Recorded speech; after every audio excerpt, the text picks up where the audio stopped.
So good morning. My name is Bob Bordone, and I'm the director of the Negotiation Mediation Clinical Program. I want to welcome all of you here today and say just how delighted I am to see so many friends and colleagues and alumni and current and former students here. I'm going to make some more extensive remarks in a few minutes. But before I do that, we are very honored to have our Dean, Martha Minow, joining us today. But she has some other commitments, as you might imagine the Dean of Harvard Law School might have. So I'm going to very quickly introduce her, let her make her remarks, and then I'll make a few more remarks before we get started with the first panel. So I'm not going to give an extensive bio of Dean Minow. That is in your program. What I do want to say is anyone that knows Martha Minow's work knows that she's someone who's deeply committed to the study of conflict and to the study and practice of its more effective resolution. And her work really covers both domestics and international contexts. And for as long as I've known Dean Minow, she has really encouraged and supported the kind of work that HNMCP does here at the law school.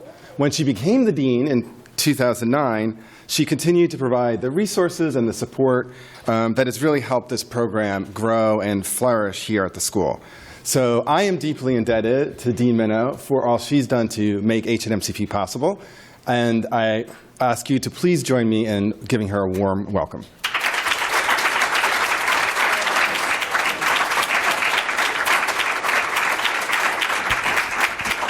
Well, good morning. And I have the great pleasure of helping to salute the 10 years of this remarkable program. When I was a faculty member and I heard about the program, I thought, well, that is way cool. Now, as a dean, when I have the chance to brag about this school, this is very, very much one of the top things that I talk about. And why is that? I guess I'm speaking to the converted. You're here, after all, at 9-ish on a Saturday morning. But the world is filled with problems that are of a severe nature. It's also, I think, a moment in the world, in this country for sure, but other places too, where there's a sense of exhaustion. And are there really even any ideas? Is it possible to do anything? And whenever I'm feeling that way, I look over at the Harvard Negotiation and Mediation Clinical Program, which is engaged in using creative thinking to design original solutions that address the systemic nature of problems. I mean, there's nobody else who's doing that exactly, except for people who now are inspired and in the network. I mean, one of the greatest signs of the success of the program is how others are trying to do something similar. So I want to give my personal salute to Bob Bordone, whose vision is manifest in every aspect of this program, from the content to the process, that's a big word, from the global to the local. Would everyone join me in saluting Bob?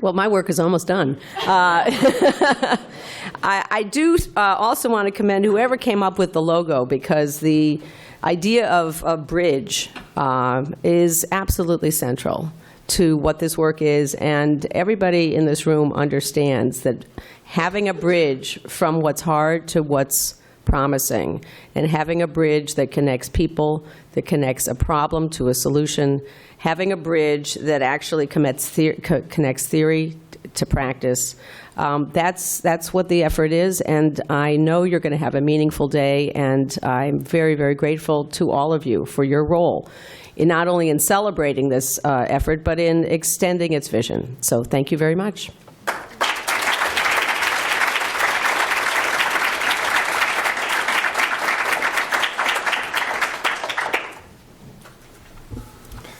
Thank you so much, Dean Minow. Thanks all of you for that really warm round of applause. It's really an honor for me to have all of you here today. People have come from very far and very near, but taking a Saturday out of a busy life really means a lot. So thank you. Before I introduce and frame some of the day's events, I want to just take a few minutes to actually offer some thanks to some of the people who made today possible. I'll probably do this a few more times, but I want to do it at the start. And I want to start with thanking Rachel Viscomi, our assistant director. She has really, since June of 2015, that is actually when we picked this date for this symposium. We knew it was the Saturday before the election, but we thought maybe it'll be a boring election, and and we don't want to have that hold us back. We didn't know it was going to be the morning of the MPRE, so I know that there are some 3Ls who are not here. But really, from that moment forward, Rachel has been the person who has spearheaded every aspect of this. And she does much more than that, because in addition to substantive help, she provides constant wisdom and counsel and support and a not too much but perfect dose of humor every day in our office. And she is a wise counselor and friend who's done a huge amount to make this program. So thank you, Rachel.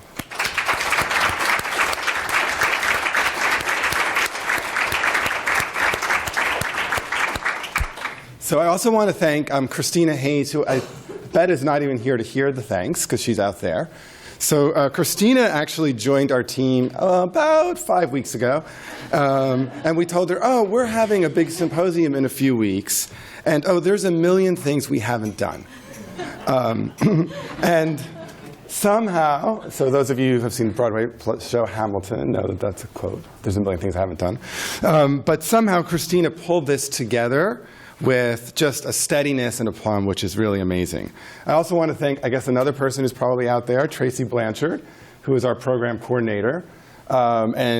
She, in addition to basically being the all-around problem solver of the clinic, has been a huge part of this event. I also want to thank the rest of our team, Sarah Budish, Heather Culp, Adriel Broshansky, and Rachel Kroll. There are going to be some other opportunities to thank them at different times for individual pieces. But without them, we also wouldn't be here. There's also many former staff members here.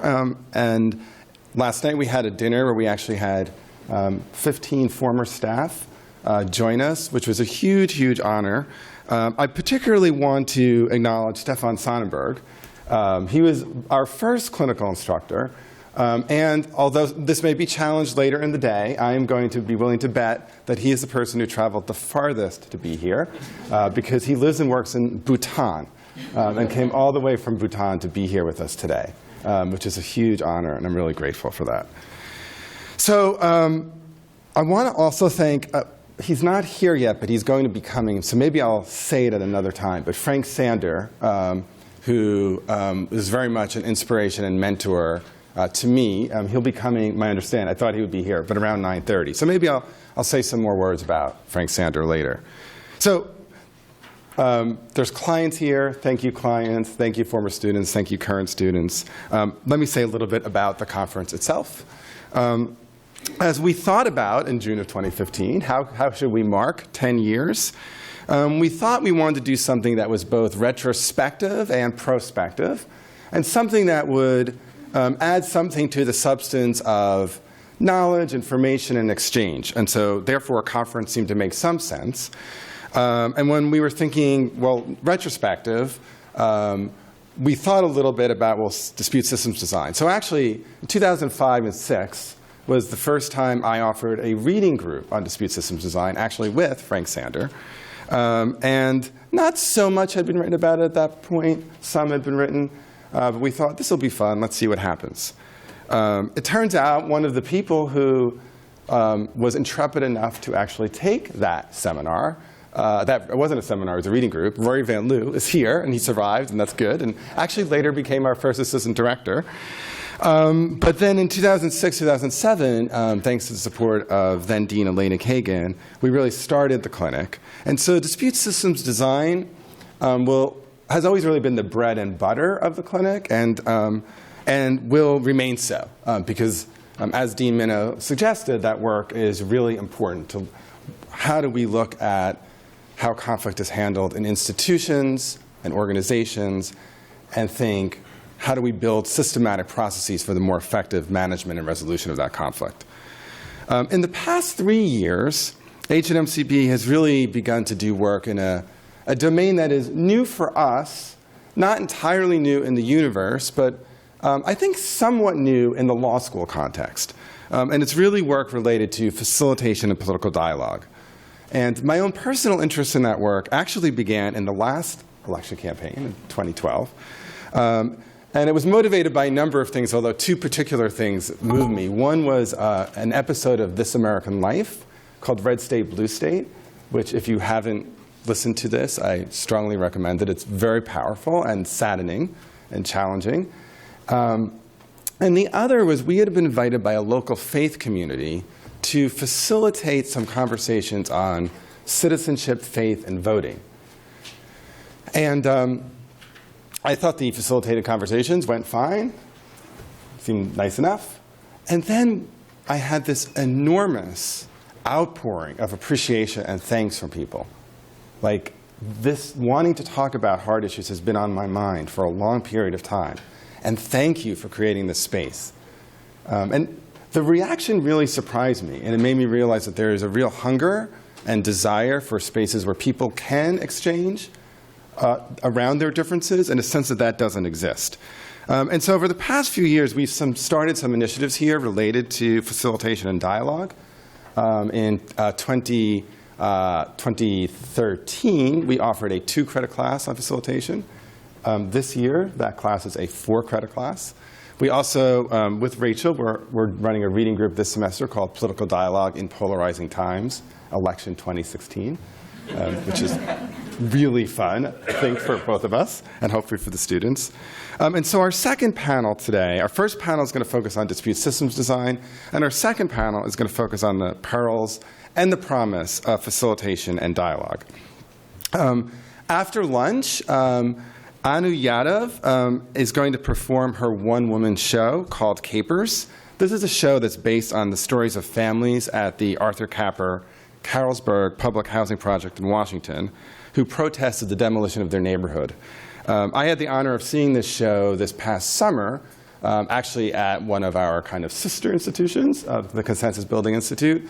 And I found it to be incredibly moving and powerful, and also serving as a way for us to afterwards have a conversation about what does it mean when we as conflict resolution professionals or students think about intervening in a community, and particularly a community that isn't our own. And so after the performance, Anu and one of the community members, who will actually be here with us, Deborah Frazier, will facilitate a conversation with all of you involved. So it will not be entirely passive. So in addition to the formal programming, I hope that you will find some opportunities to connect with old friends, to meet some new friends, and just to have a really good day. There are, standing up here, I can tell you there are amazing, amazing people in this room right now. So if there are people here that you don't know, introduce yourselves, because I know that this room is filled with incredibly talented, idealistic, hardworking, and fun people. So you've all been a big part of the last 10 years, and I hope you get to meet some new people while you're here. So with that, I'm going to turn it over to my colleague, Rachel, and the first panel. Fantastic.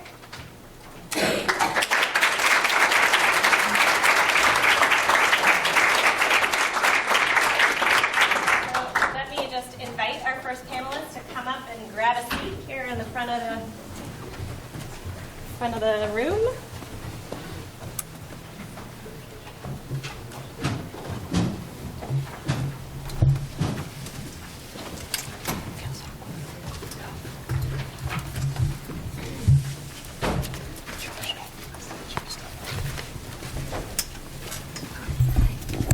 Okay. So good morning, everyone. So I'm very excited to be here today and to be with this incredible selection of panelists up here. I just want to say a couple words about how the panel will go. So essentially what I've invited our panelists to do is to participate in a conversation. So my hope is that we'll be able to engage some really interesting questions about the state of dispute systems design, particularly as applied outside the traditional institutional context, looking at how the principles apply in our communities, what makes that more interesting, more complicated, what challenges we face as we continue to move forward. And my hope is that you all, as questions arise, as comments arise, you'll feel free to participate in the conversation. So I will reserve some time at the end for questions, but I invite you to raise your hand and ask questions or make comments as we go through so that we can all essentially have a hopefully really interesting discussion. For the old Saturday Night Live fans, I was saying, think of it like coffee talk. We'll have some fun and we'll talk. So what I'd like to do is just say a quick word about each of our panelists, but I'm going to give you only the briefest teaser for two reasons. One is you have a bio in your program of each of the panelists, but also my hope is that as we talk, you will learn more about the work that they do and have done and the ways in which that relates to our topic this morning. So I don't want to give it all away at the front end. Okay, so let us see here. I feel like there was one other thing I wanted to tell you all, but that will remain mysterious. Okay. So I will just give you a quick intro. I'm going to start down at the end.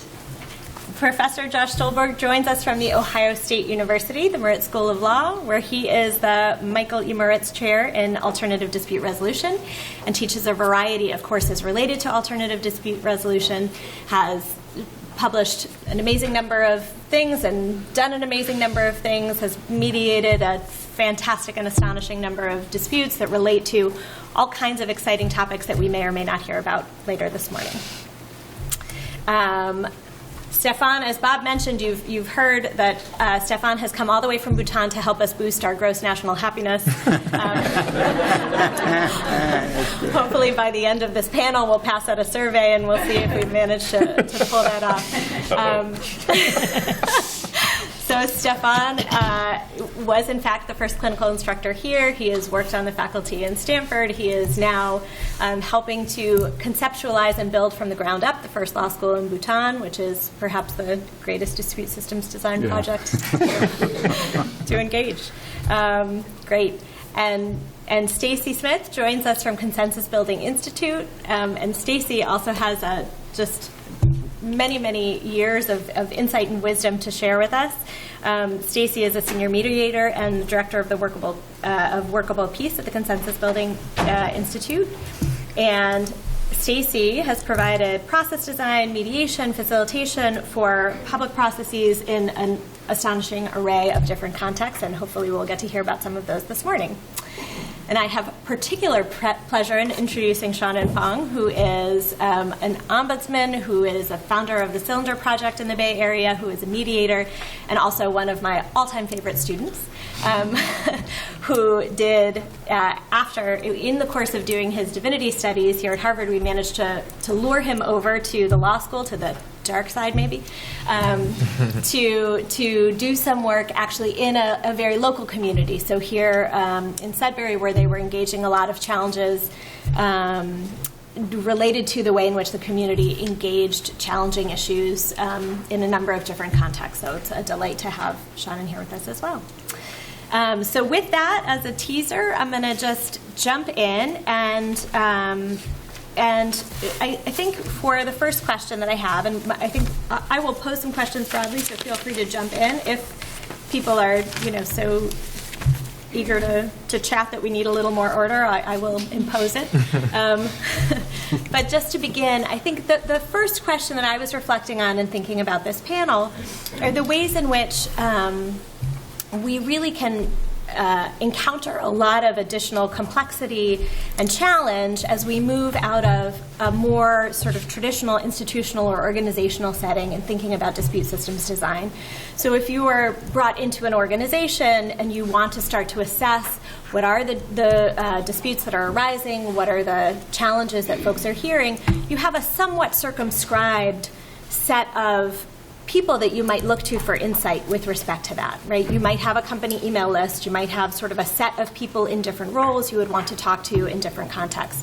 And a lot of that is really blown out of the water as we start to open up the borders and as we start to think about kind of what is the community that we're looking to, how do we reach those people, how do we engage those people, how do we get buy-in or get sort of the mandate of even engaging that conflict to begin with. So I think there are a bunch of different complexities there, and so I'm curious just in a very broad sense, as you think about what those different types of dispute systems design look like, the difference between a more limited sort of organizational or institutional setting, and then the sort of broader question of how these principles apply in our communities.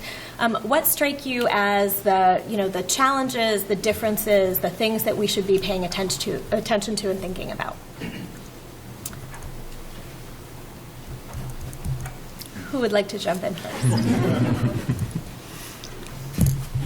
Well, since I'm clearly the oldest person on the panel and brought here for purposes of that diversity,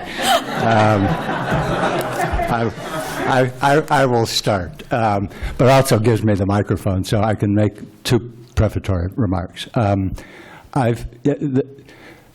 It is a privilege to be here.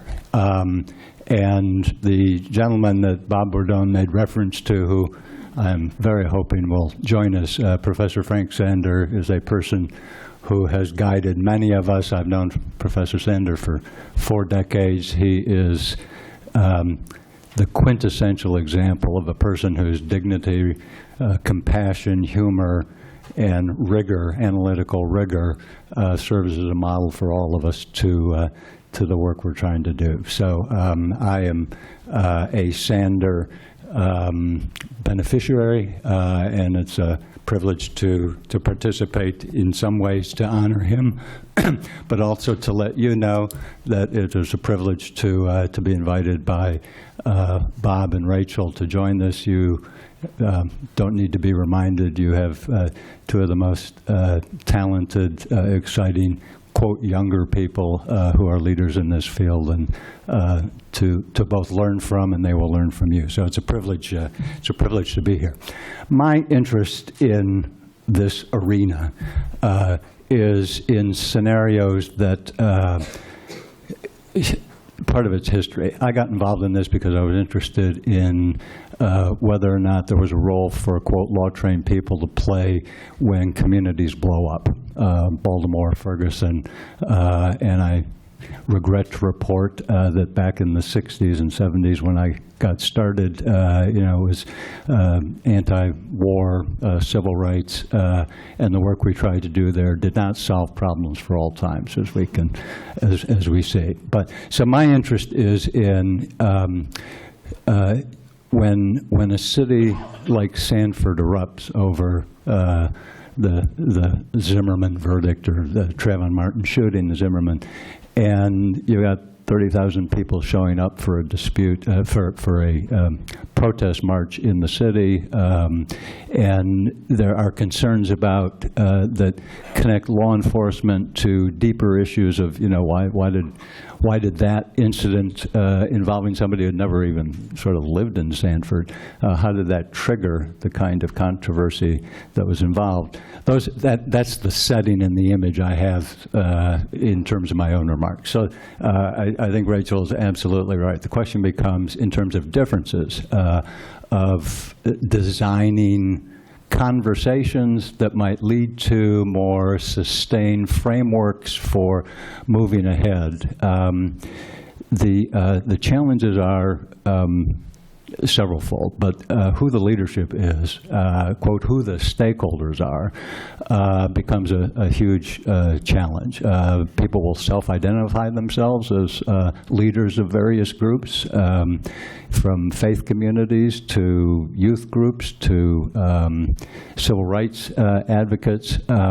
You've got changes in leadership, competing leadership. So that identification process is huge. I think there are a couple others, at least as I've reflected on this. Another is who's supporting the activity, and financially, who's supporting the activity. This is not, somebody's time and talent is being done, and at least in some settings, if you're talking to a university about helping to set up a program, there might be resources, a budget available. If the intervention comes because you think you might be able, you think a good idea might be of use in a situation. Do you come with your own money, or do you find it? So finance, sustaining presence throughout these conversations, I think, is another challenge. Let me stop at that and let others participate. Well, I guess I'll jump in. I'm Stacy, and also really grateful to be here, coming from a sister institution down the road. So the work we do is in such a unique range of settings, right? Anything from a very clear, dispute or challenge or desire to partnership in a small, contained setting, to international situations, national or international. And so I think the challenge is having that bag of tricks or the tools that is broad enough to allow you to find the pathway in this very diverse range of settings, and not getting too caught up or too stuck on one idea of how you would go about doing it. So, for example, in addition to figuring out who the stakeholders are, which is always could be a real challenge in the more community situation where it's not necessarily clear who are the leaders, who's really going to get engaged. So really figuring out who are the right people, and then figuring out what's really the best way to involve them, right? So CBI does a lot of representative processes, right? We try to find someone who can represent the point of view for a limited or extended dialogue or discussion or negotiation process. And we like that because it's very clear, right? And we know who's at the table, and there's consistency, and so that's great. Except it doesn't work that way necessarily in some communities, right? You just don't have someone who really can represent a point of view and can come to the table on a regular basis or is going to be identified, right? So you really have to be more creative, be more open, and sometimes change tack partway through. So we like to do our assessment first, design our process, and then implement our process. And it's really much more circular than that. We'll have to go back partway through and say, you know what, I think there's some voices missing, or okay, we had this great public meeting. We had only one or a couple points of view there, and we were missing points of view. So we need to find other ways to make sure that those points of view and those ideas are represented. So I'm Stefan. I'm going to also stick with the noble tradition of ignoring your question and instead I actually felt those were quite responsive. for the start, Okay. and instead pointing out I bless it. how Carry on. privileged I feel to also be here, and to have been part of HNMCP, because I think HNMCP is not just a very noble endeavor in terms of the projects that you do and the projects that and the sort of inspiration that goes out from HNMCP, but there's an internal component to it as well, which I think is the people who are touched by HNMCP, presumably the folks who are here, and many more out there in the world.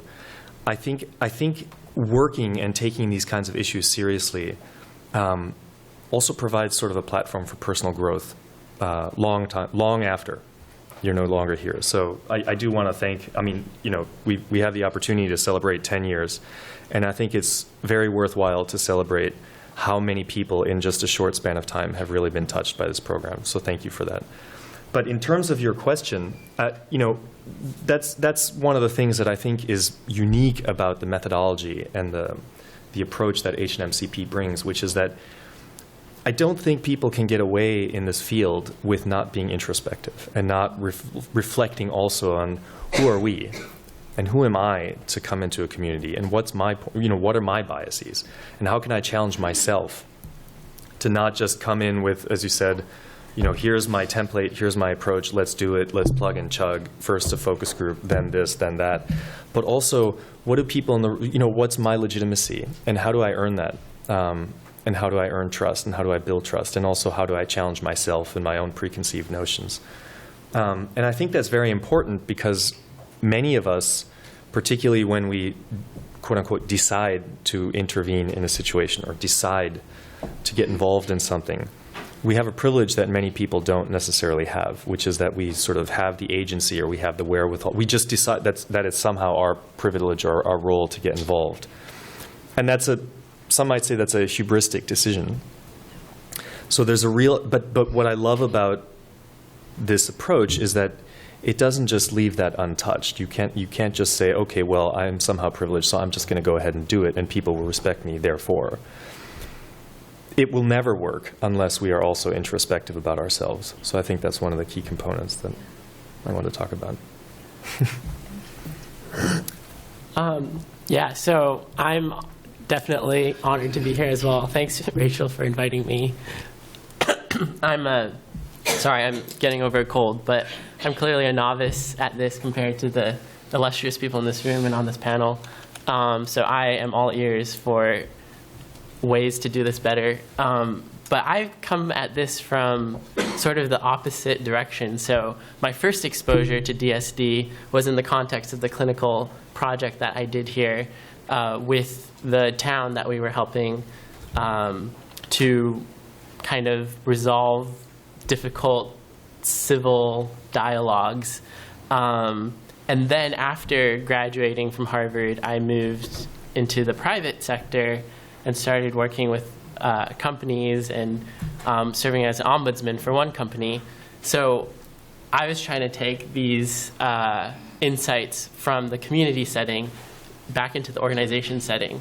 And for me, the biggest challenge or the biggest difference between the two settings was the location of a clear power, like a institution of power or a permission giver. In the town, there wasn't really that. It's not very clear. So it's hard to get legitimacy in one sense, but it's also easier to get access to people in another sense. Mm-hmm. When you're in the town, you don't have to ask for permission to reach out to, Joe and Jane and Jill in the town. You can just go out and ask them if we can talk, and we can do our assessment that way. But inside the organizational structure, there's a lot more rigidity, and especially within a mission-oriented kind of company or organization,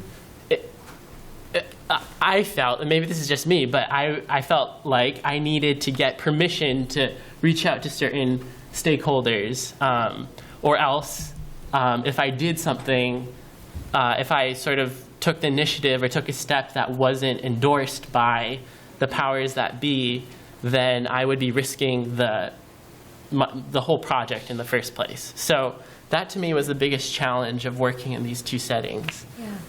Yeah, so I want to kind of continue on this theme, which I think is really interesting, about sort of where you stand, your identity, your credibility, the ways in which you engage people. Because I think it's a really interesting one, and it was one that was just very, very live for the dispute systems design class I taught last spring. Students were very, in fact, we had a guest, I'll just give a quick story. Ken Feinberg was visiting, and one of our students said, you should be doing something in Flint. There should be a fund in Flint. And he said, well, I can't make a fund. Like, if somebody asked me to administer a fund, I'll administer a fund. But so far, no one has asked me. And the student was very adamant that, well, you have an obligation because you have a reputation to somehow build energy for a fund. And his view was, yeah, that's actually not my job, and I would lose my ability to, to intervene in some sense if I started making decisions about what the political will should be, right? I respond to the political will, I don't create it. And so I think it's this really interesting question around what role, what role should designers play? How can designers engage in communities? Do you wait for an invitation? What is the process of sort of thinking about your own role and how you explain that and engage that with respect to people who may, either be incredibly excited to have someone turning their attention to challenges or feel like actually you don't necessarily know enough, or, if you aren't part of the community, we can handle it very well on our own. Thank you very much. So I think there's a lot of richness there, and I'm just curious what thoughts come up for you all as you reflect on the question of sort of what that looks like, and yeah, I'll hold. Well, let me jump in because Ken Feinberg was a classmate of mine at law school, and although he probably doesn't remember who I am, but we were, I applaud his work and couldn't disagree with him more about whether or not he ought to. I mean, that's a great question that was presented to him. And my own response is, in my experience in this, I understand the notion, you need an invitation to come in. I understand that, and I've just concluded over my life that if you wait, you're never going to be, you'll wait forever, particularly for issues like this. So I'm not saying Ken Feinberg ought to pull out his checkbook and go get donors, but the notion of the idea of somebody with that kind of stature, I would argue that, this kind of work might benefit from somebody who has that kind of reputation, quote, from the outside, but boy, you better assemble a team of people who are part of Flint and know the community and have that kind of sustained credibility.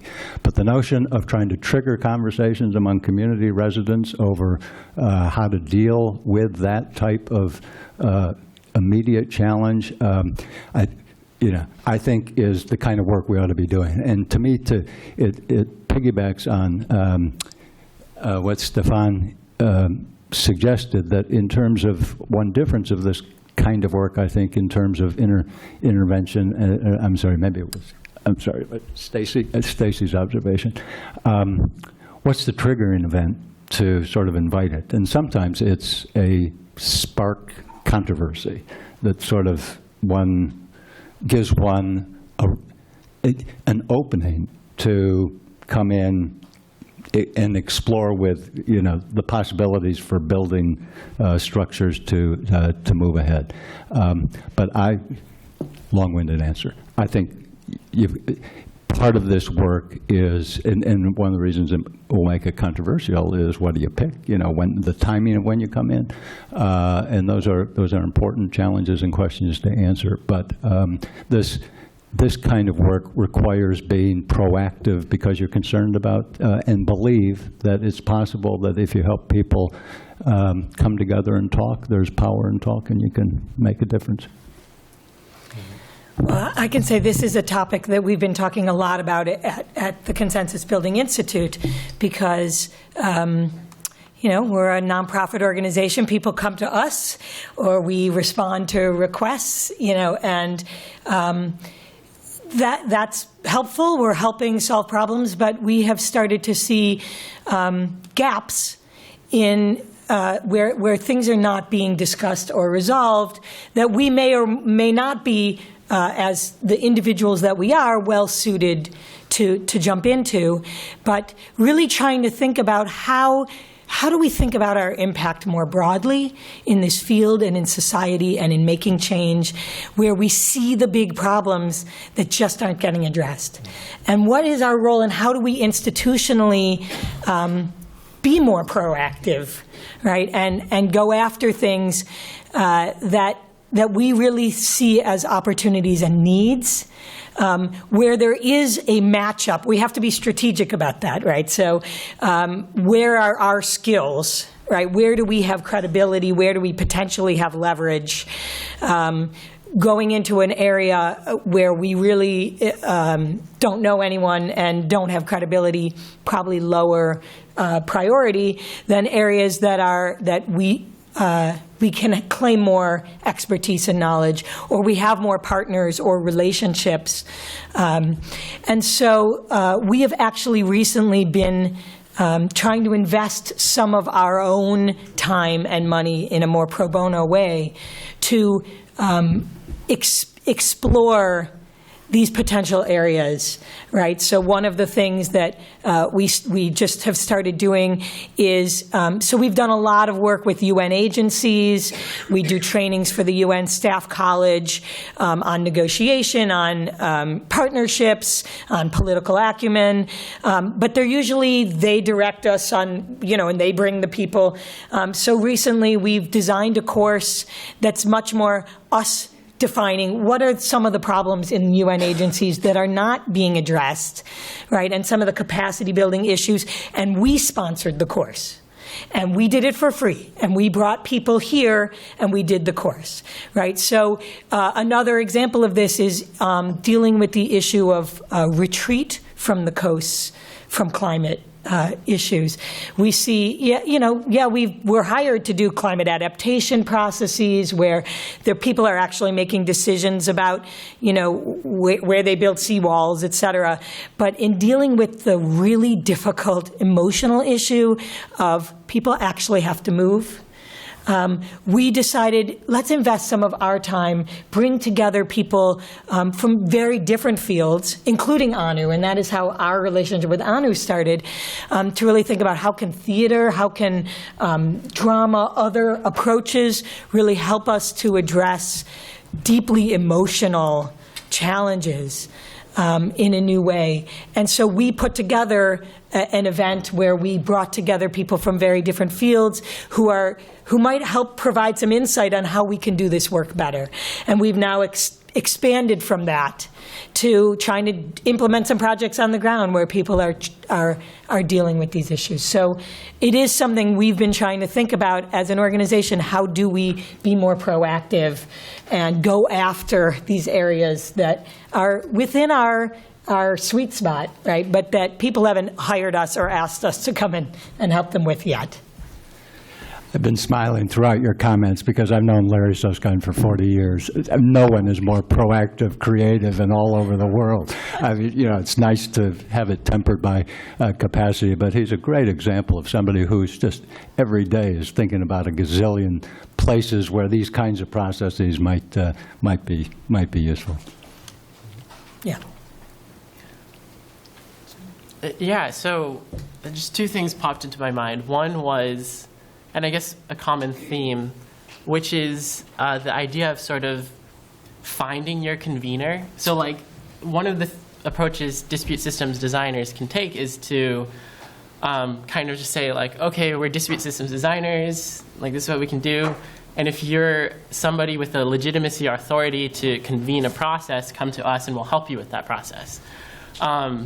But I think one of the things that as dispute systems designers can do is we can see design opportunities and then like maybe start thinking about what the design could be and then go ourselves like hire a convener to, or get a convener to hire us to be the person to do that job.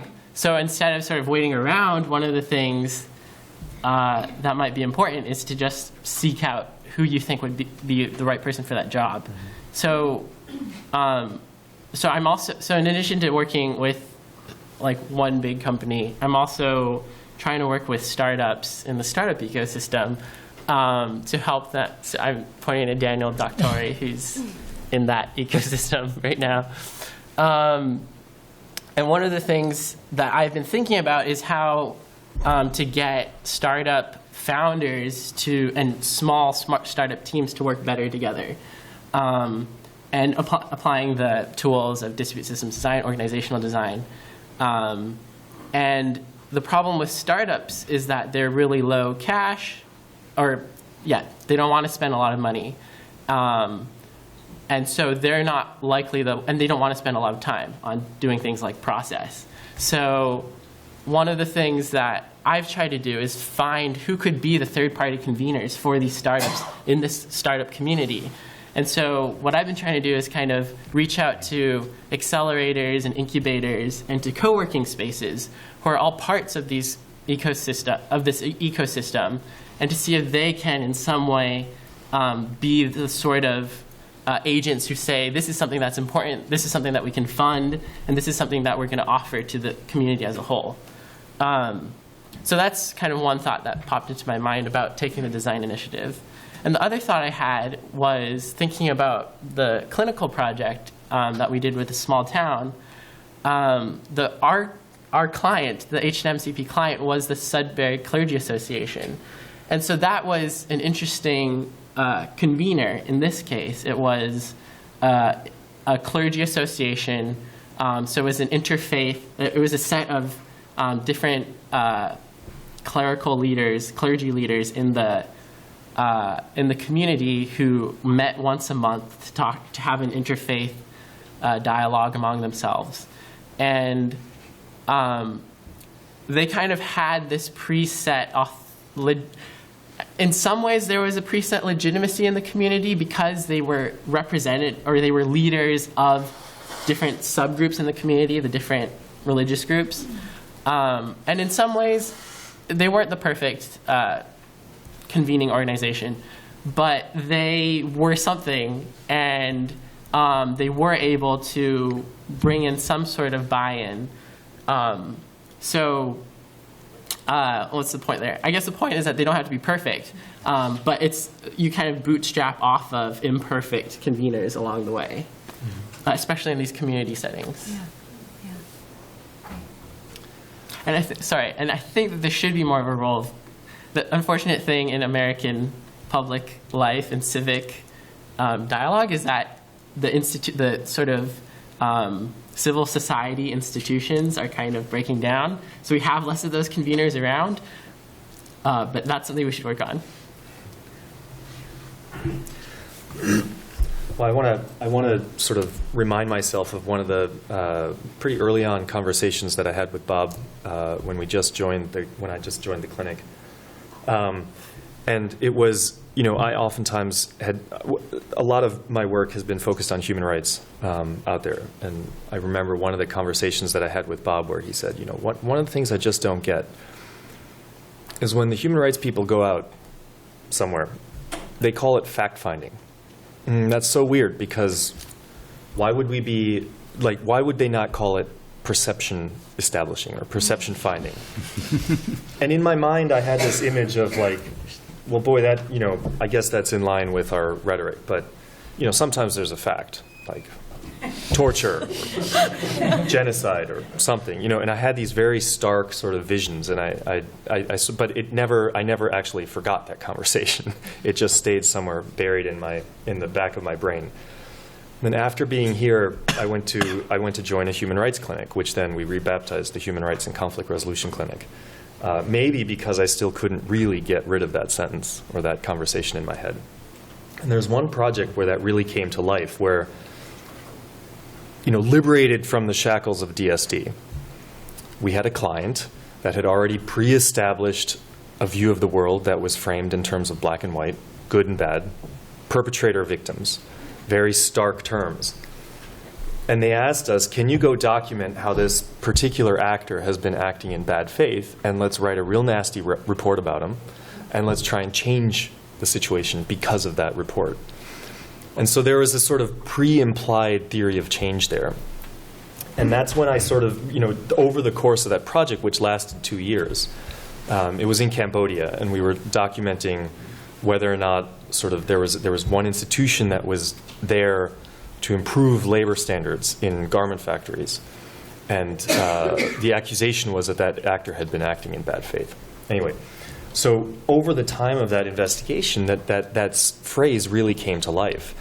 And it came to life not just with regard to that actor, that in fact maybe black and white is the wrong frame, and maybe the theory of change, although maybe something will change if we write a real nasty report, maybe.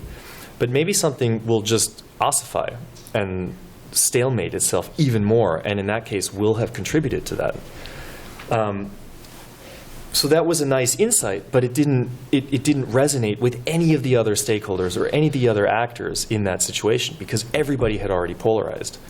And we were the only ones who were asking these, quote unquote, very academic, and people would say very aloof, or the stakeholders in that situation would say very aloof and naive questions. And so the project transformed from one of fact-finding and documentation and that to one of questioning and one of education and one of coming up with creative exercises to allow people to explore alternate realities to the ones that they'd already established for themselves. And so what was supposed to be a project that would have lasted maybe a year turned into a project that lasted 2.5 years.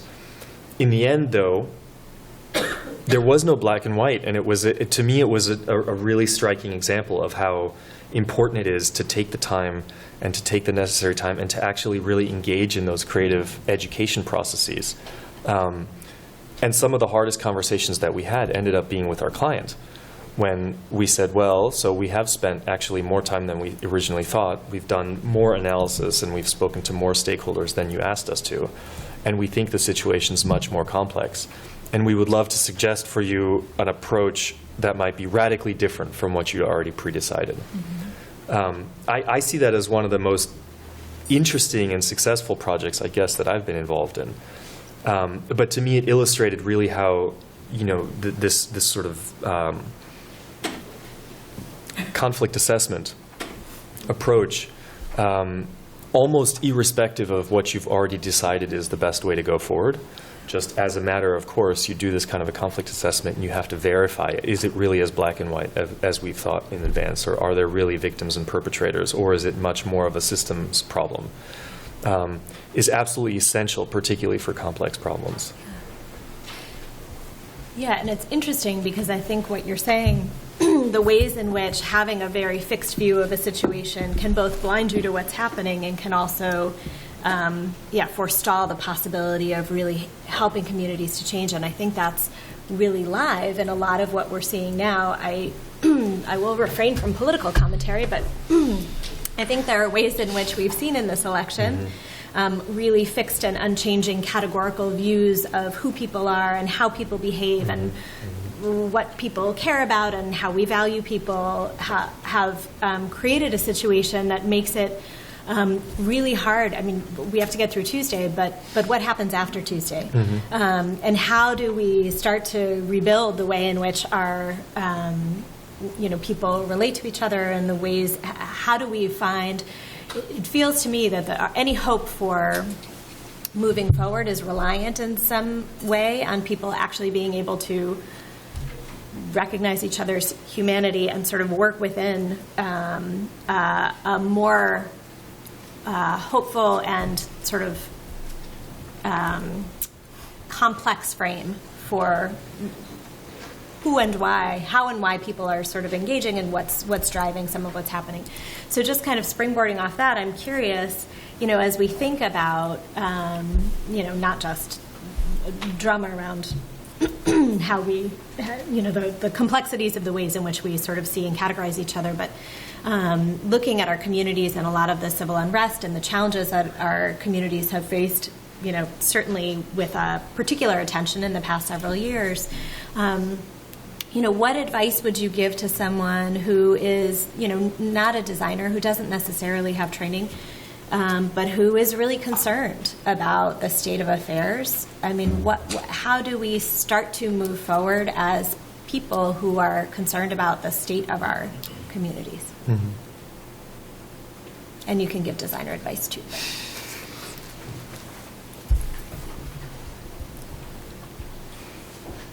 Well, No, go ahead. Well, I mean, this one might And sound... I don't want to hear move to Canada. No.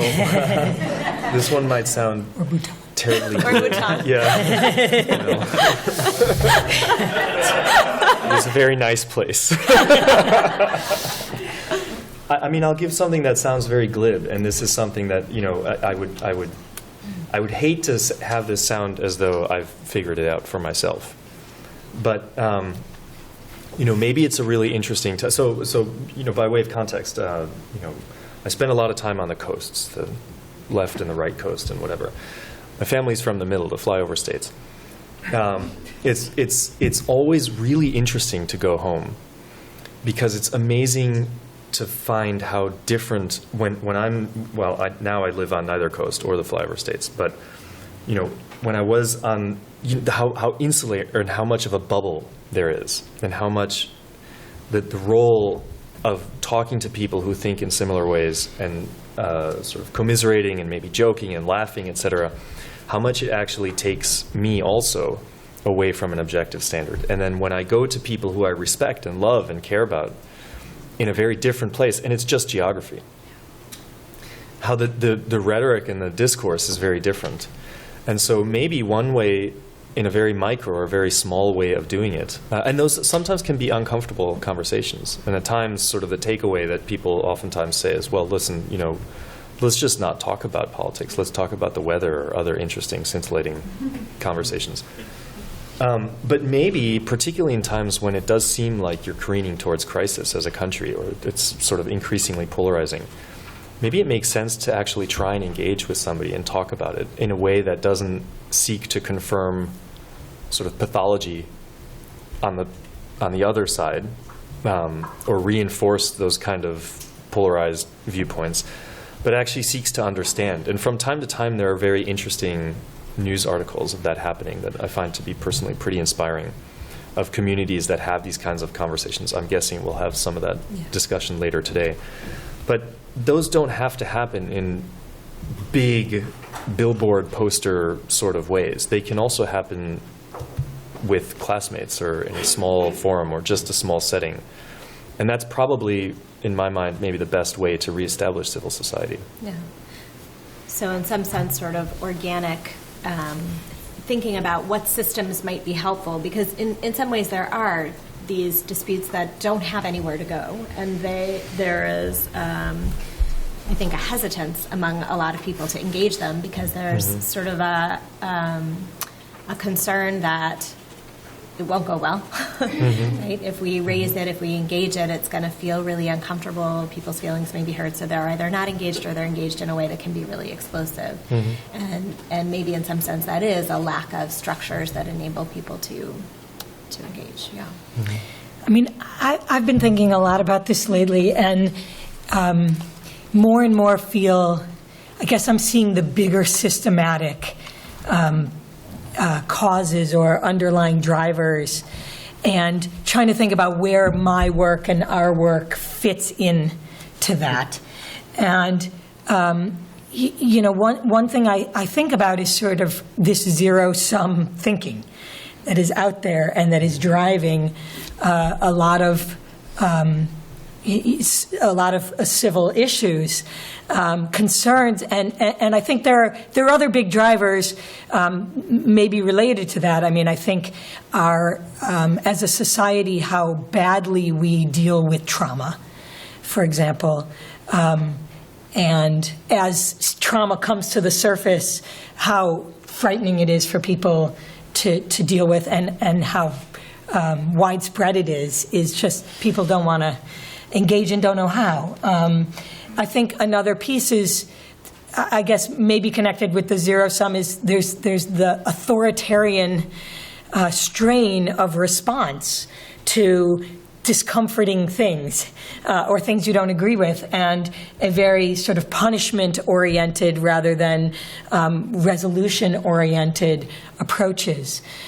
So, I guess I'm sort of thinking about these big trends and where are our leverage points to help try and change frames of thinking about how we deal with difference and conflict and trauma and scary things in the world, right?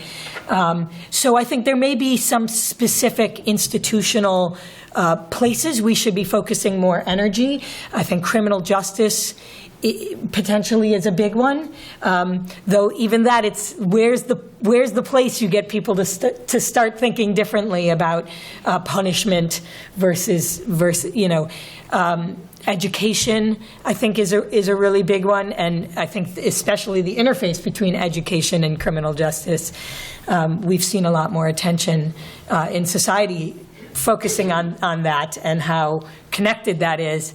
But I guess I try to come into whatever project I'm working on or place that I'm intervening with keeping in mind this broader frame of anything I can do to help people see the opportunities for shifting that frame from zero-sum and very locked in to one that's more open and seeing the opportunities and the costs of just get my piece or lock those people out, or how we help people feel safer with that opening frame and seeing that actually their interests are not going to be met.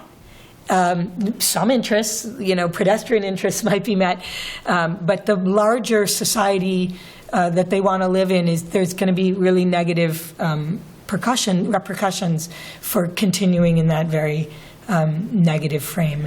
So I guess that's sort of how I've been thinking about it lately. My take, if I understand it correctly, is I want to go back to a couple comments. One is, if the question was sort of what can you do, I mean, if we care about the community we live in, then it's talking about how do we help build resilient communities, how do we discharge our responsibilities and duties as members of a democratic society. I know it sounds like motherhood and apple pie, but I believe in it's the environment I grew up in. I believe in freedom and engagement and responsibility. So if the notion is one sees things occurring that warrant our attention, concern as citizens,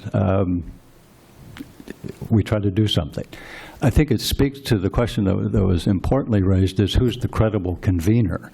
And I don't want to be misrepresent this.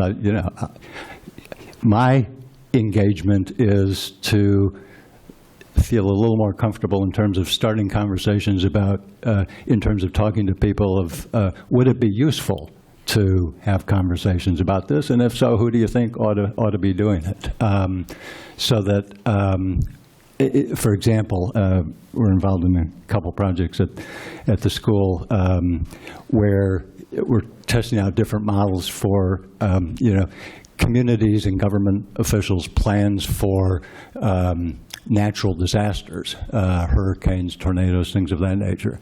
But do we plan for civil unrest? And we did some research, and the answer was Seattle did a little bit, and no other community in the country officially sort of developed a plan for dealing with civil unrest. So we've tried a couple of experiments in, if you were, who develops the plan? And we've had a couple pilot projects where we've tested with different kinds of models. In one model, the question becomes who would be the person or entity that could convene, help identify and convene stakeholders to have a conversation about planning for civil unrest that would be a credible convener. So the role of the designer is to go around and sort of ask people who would be credible. We have one project where the conveners centrally involve the local bar association and the city government. In another project, it is a university, a recognized sort of group of professional dispute resolution people, and some city government. So I think the challenge becomes, if you see challenges, it's not to, I guess I was struck by the word client. There is no client inviting, who's inviting you in. The question is, are there ways to deploy the skills we allegedly have and the interests we have to convene, to explore engaging citizenship and conversation. Did you want to say something? Yeah, I just had one thought about the question about advice for non-designers or something, non-professional designers. And the thought, just the image popped in my mind about, okay, all conversations lead to Trump these days. So Trump said, there was this moment when Obama was angry, made this speech about Trump, and Trump was like, Obama should reserve that anger for ISIS. He shouldn't be so angry at you for supporting me. He should show that much anger and that much passion to, to the folks in the Middle East or something like that. And I realize that there's like this type of anger that we have that we reserve especially for people that we're close to. And we get so angry. So ISIS, okay, they're supposed to be evil. But you're my fellow countryman, you are my fellow American, you're not supposed to be evil. And that's what makes me so angry that you're doing what you're doing. That's why it makes me so angry that you're saying the things you're saying.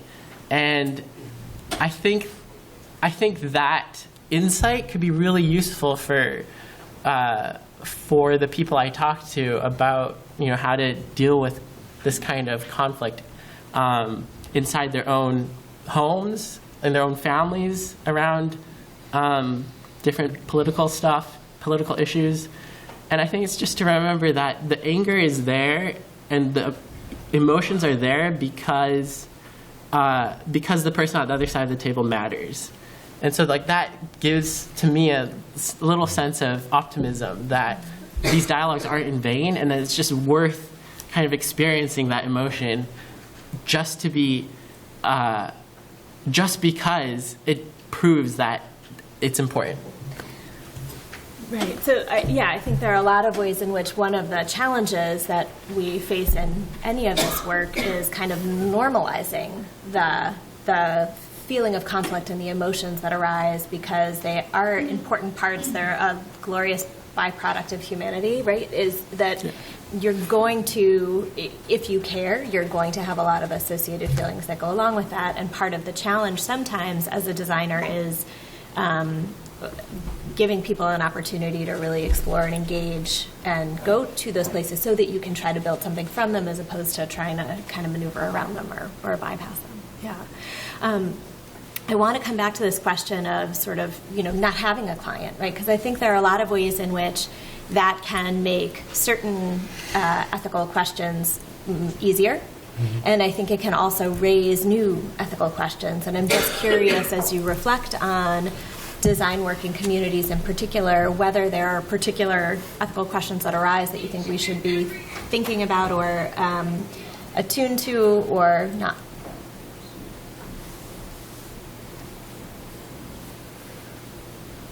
Well, I'm sorry to. I'll go ahead. So I wonder if this question should be limited only to a DSD forum. I know that in a law school we've very established notions of attorney-client relationships, attorney-client privilege, legal privileges, benefits, et cetera, obligations that come along with that. But then there's also this strain of client-centered lawyering, which I wonder is if it's a different way of reframing the question that you said in a very standard traditional legal context, where, if I understand it correctly, you're reframing your relationship with a client within all those legal constraints more as a partnership and more as a collaborative enterprise also. And so does it really make sense to only pose that question here in the DSD context? Or is perhaps the DSD context one where we can be really honest about it and say, actually, we're structuring this relationship in terms of a partnership. We're structuring this relationship in terms of, one where we have certain resources, capacities, constraints, biases. You have certain resources, constraints, biases. And as long as all of us in good faith somehow hope to resolve the situation for the better, we can collaborate, we can work together. Of course, it might be much more controversial to raise that question when you have attorney-client privilege and all these things that are premised on a certain vision of a client-attorney privilege or relationship. But it's almost liberating to be able to just throw open that question and address it very openly in this kind of a context where I think you're right. It doesn't make sense, or you would have to really shoehorn the relationship of a dispute system designer into a constraint that doesn't make sense when you look at the work that we do oftentimes. So I actually think that this is my personal opinion, of course, that the kinds of relationships that we've been describing and that a typical DSD project entails can also be very instructive in other types of attorney-client relationships. I mean, I guess one thing I would say is in every contract that we have, CBI has, we try to include a clause that says, you are paying us, but we don't work for you. Right, so who the client is, and we have to explain, right, that if we work for you, we can't achieve your goal, right? We have to work for all of the stakeholders, all of the people involved, and work for them equally, right? And so as you described, often our hardest work is negotiating with the client who comes in with one goal and one purpose, and we find out that the participants have different goals and different purposes, care about different things, right? And so in our work, a lot of the times the person paying us is a government agency from the town up to the international. Sometimes it's someone who's somewhat in the middle, it might go through the U.S. Institute for Environmental Conflict Resolution. They're officially paying us, but they're still getting the money from the National Park Service and the Department of Interior. And for me to have to go back to this national park and say, yes, what you want to do is just complete this plan, right, and fulfill your Section 106 consultation duties to talk to the consulting parties about the potential for destroying cultural resources. They actually really, really care about some other things, right? And we're not going to be successful in talking about in achieving your goals of your real long-term goals, which are stewardship of these places and resources over time, right? If you can't, for example, talk about fishing permits, right? Fishing permits they're like, no, this is not about fishing permits, right? But these stakeholders need to talk about fishing permits. You have a different dispute about fishing permits, and if we can't talk about that, right, we got to create space for that, right? Or we have to be able to open up and talk about the destruction of some of these cultural resources that happened under previous superintendents in the past. So, some of that really is redefined. It's not very often that we have no client at all. I mentioned a few cases in which we might proactively usually we have some kind of relationship with somebody who wants us to do something. But it's redefining who really we are working for and how we are and why. It's in their interest to broaden their conception of what it is they want us to be doing. Sorry. After you. I definitely resonate with this question of who's paying you. That's the first question. So as an ombudsman, I try to just have like casual introductions to people in various contexts, or sometimes not so casual introductions. And I introduce the ombudsman role: neutral, confidential, independent, informal problem solver. And their first question is, but the company's paying you, right? And there's definitely this perceived conflict of interest. How could you possibly be an independent neutral if the company that is hiring us is hiring you? And this has led me on some sort of, I've tried to imagine, like, what would be the perfect situation where I could give the perfect possible response to that person. Well, my response now is the same. Like, they're paying me, but we're independent, and it's kind of like contractually and ethically we're separate. But I would much rather sort of say, well, actually, the company is only part of a consortium of companies that each pitch in to this independent fund that then hires these ombudsmen. And all these companies have signed on to these common shared values, and that's why they're all hiring the ombudsman as a demonstration of their commitment to their values. So that's kind of like the thing that has popped into my mind as a good response to that person. And I would love to see more people kind of working on these kinds of consortiums or these kinds of alliances around shared values. And there's a lot of momentum now in workplace settings where people are really invested in creating workplace cultures where there's a strong sense of values, especially for millennials. So yeah, that's just one of the things that I think is very promising. It's a reminder to me that money is the source of all evil. This is a challenge, and those of you who, across the spectrum here in terms of mediating, I was the reporter for the committee to develop model standards of conduct for mediators, and there's a provision in there that speaks to compensation. Is it okay in terms of a standard of ethical conduct for a mediator to be compensated by only one party? And I can't tell you the amount of controversy that the posture of those who thought that raised problems in terms of the integrity of the process. There was an avalanche of criticism, and if you do that, we're not going to support the model standards. It's got to be the case that one-party payment is not in and of itself a disqualifying event. I think they're significant challenges. I think there are times where the payer, the National Park Service, the Interior Department might not undermine one's credibility. I historically was involved in a number of mediations of Native American land claim disputes. And let me tell you, if the Interior Department paid our fee, we wouldn't have been in the room. There would be no credibility whatsoever.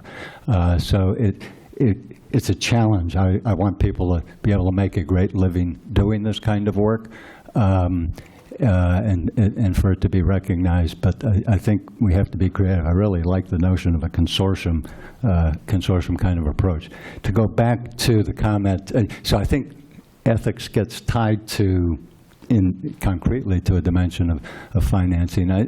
I tend to view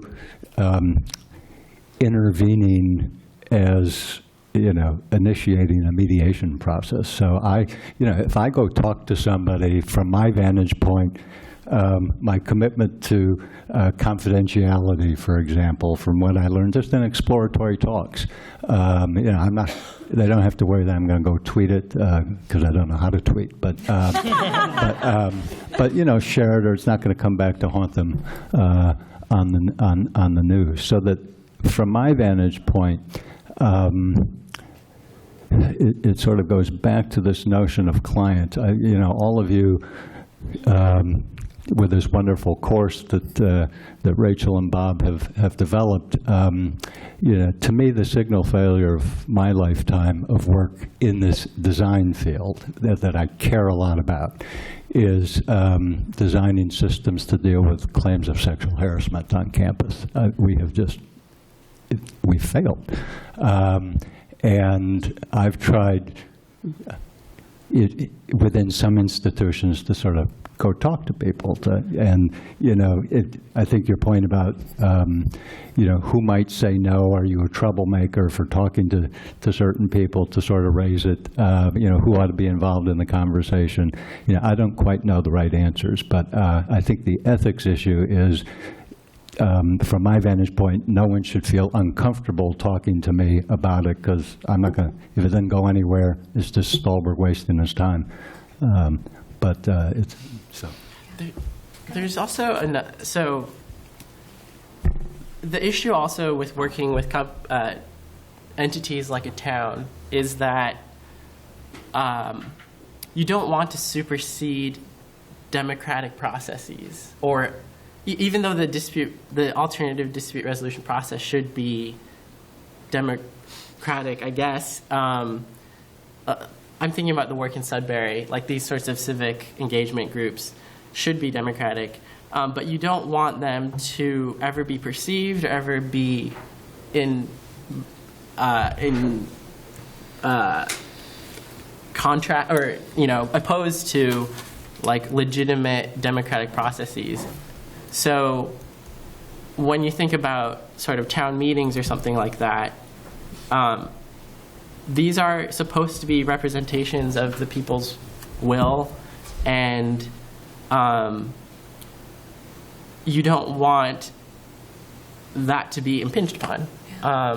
So like in the same way that ADR processes, like mediation processes, are in the shadow of the law, all of these processes should be in the shadow of like legitimate democratic deliberation. Well, it's if they're legitimate, but you know, if you don't have a segment of the community participating in a town meeting because they don't feel comfortable, or if they're, you know, intimidated in one way or another from participating, you know, what's the value of not including? Well, and also I would say, I mean, you know, there are real limitations to the opportunities for meaningful deliberation in a lot of these traditional forums, right? So town meeting, there's an article, you can potentially vote to modify it a little, but, you know, you've got a whole stack of articles to get through in the day, and there's really not very much room to find the middle ground on the two competing articles at town meeting, right? Yeah. Now, that doesn't mean you supersede town meeting, but for example, a process I did recently on the Cape where they'd been trying to get something passed at town meeting for 3 years, and it failed for 3 years, even though they'd go back and tweak it in between. What they realized is, no, we need a process in between before the next town meeting to actually shape the article so that the article itself is reflective of the range of interests of the people who live in the town, right? And so we convened a process over the course of a year where we revised the plan that was going to be put before town meeting. And so after 3 years of not being able to get it passed unanimously, right? So that was working. It wasn't going against town meeting, but it was fine. There are a lot of flaws with town meeting. I also wanted to respond to something you said, and I mean, I definitely see the problems with having one client paying, and we face them all the time. And your example of Indian Affairs, I think, is a good one.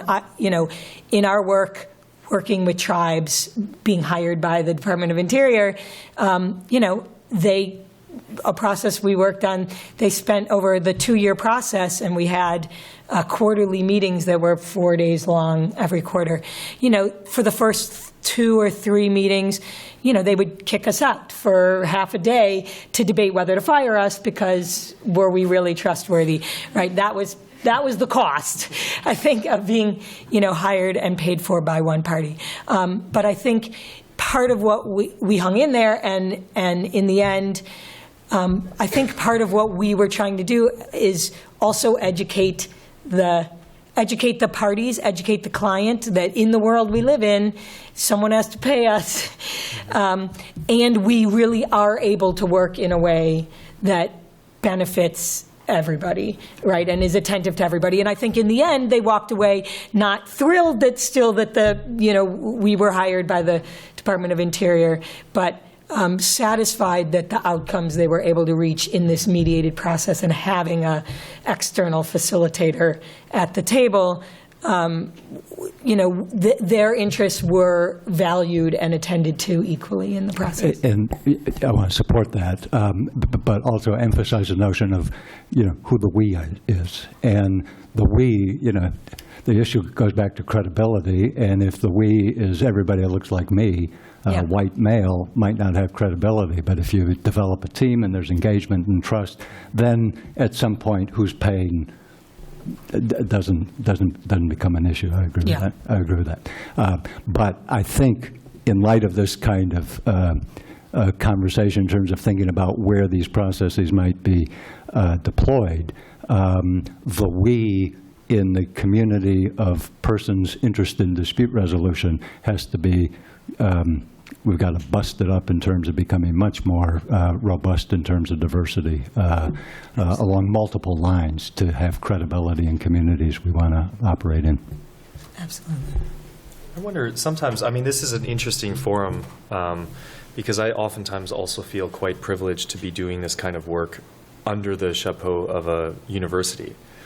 Obviously, not all dispute systems designers or dispute resolvers can be in a university because, well, for obvious reasons, right?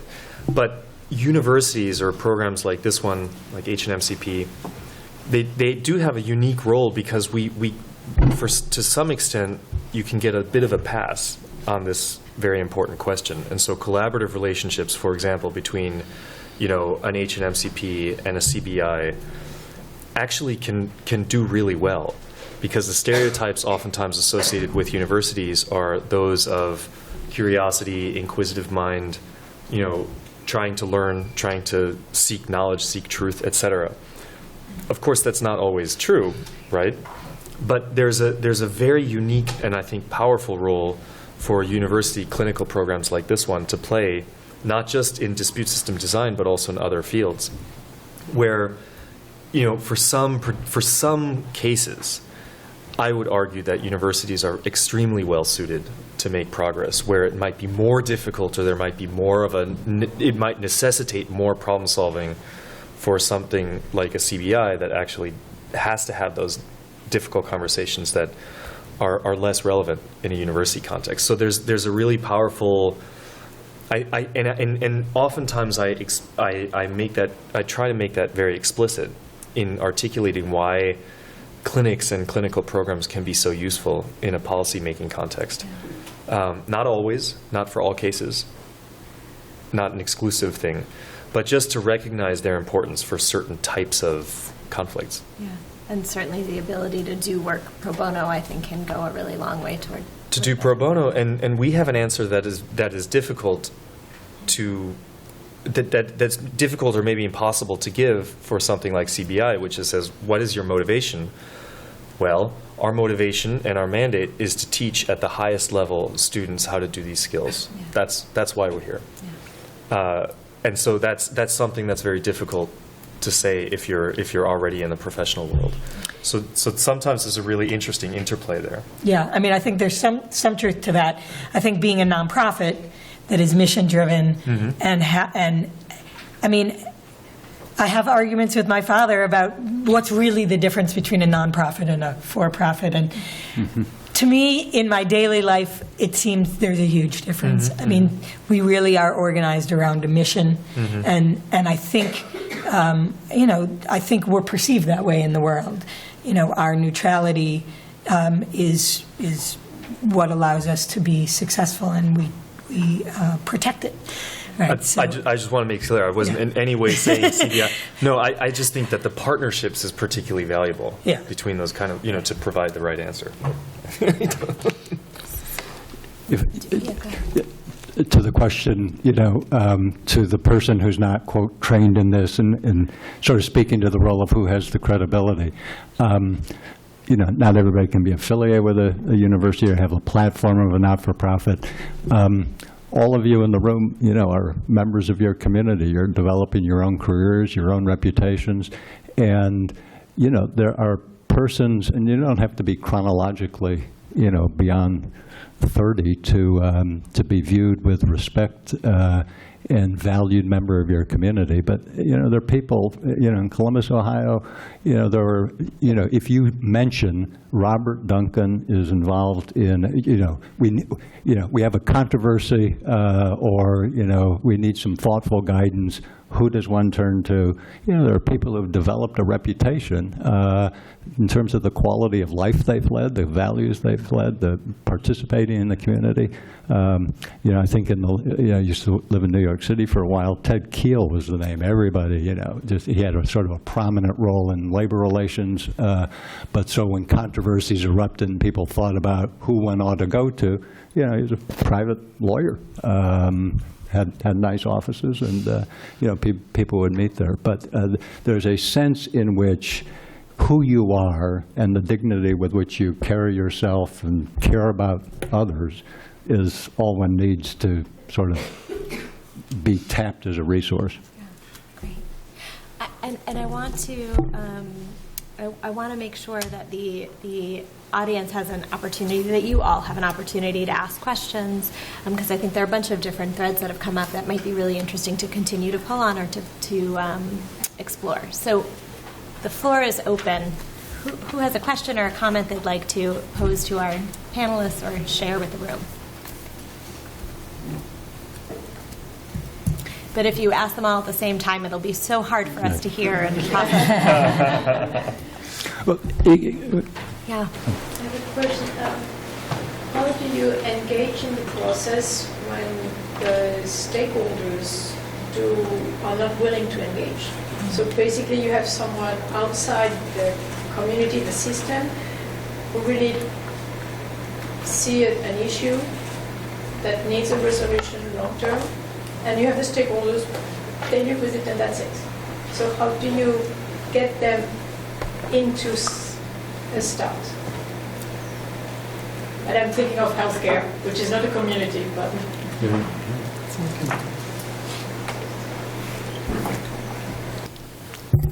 I think you need people who create, there's no way to force something. The commitment is if people want to participate or think it's in their interest to participate. And the question becomes, if they don't, if they think they don't need to, or it's a waste of time, or they're going to give up control, they're not going to do it. So that's what, from my experience, oftentimes, it takes a horrific event to trigger somebody's interest in wanting to, take over the university president's office or other kinds of activities that basically, I think, is an expression of interest, concerns, frustrations of a group of persons who feel that they have been dealt with inappropriately or been excluded and want to have a say in how their lives are going to be led. And you just, if that's not vivid to other potential stakeholders, I don't think the conversation, moves ahead. I think, it's part of the diagnostic phase is if there are people outside, for example, who's outside of the situation, who see a serious problem that's affecting them and people inside don't want to work on it, the first question is, why? Why don't they want to work on it? Do they see their alternatives as great and they're not worried? Or are they worried about, they're hopeless that any sort of intervention would work, or they feel that the question's being framed wrong? Maybe there's a different thing. If you include that, they want to work on it. So, I think that's part of our role, is to sort of figure out, it's not our role to impose a process that people don't want to have, a conversation they don't want to have, but to figure out what is maybe the conversation is really about the enabling conditions. For that kind of dialogue.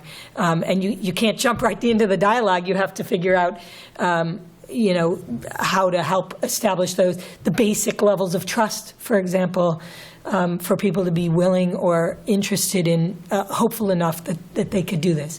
So the answer might end up being there's actually nothing you can do right now. Nobody wants to do anything.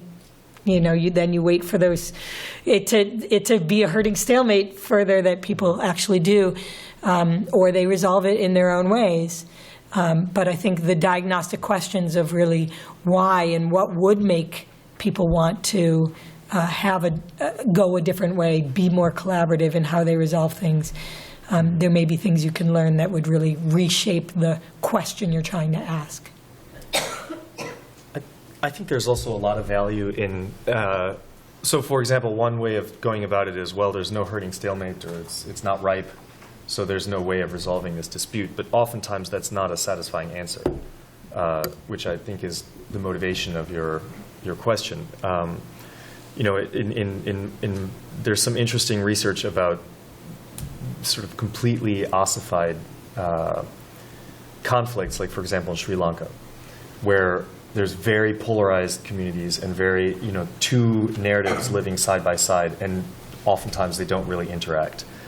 And the value in those kinds of situations of people doing very quiet and very human-focused sort of narrative work around how this conflict is impacting a specific individual. So, for example, if the question is, hey, who wants to go and resolve the DRC? Right? Probably most of us wouldn't raise our hands because it's so intractable. And yet there's huge value in writing stories that are persuasive and that are powerful and that are very human-focused on one particular individual and how she has been affected by the conflict, and how everything is nuanced, and she's not this side or that side. She's been affected over years, over decades by this conflict.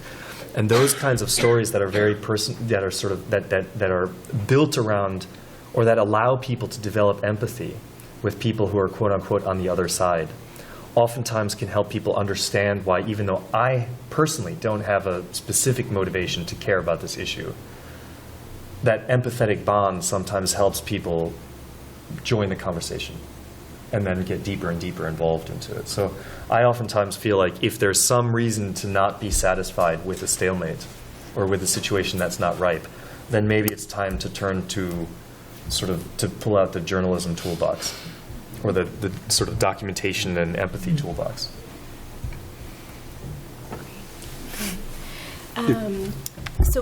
Yeah, go ahead. Only because I read about it here yesterday.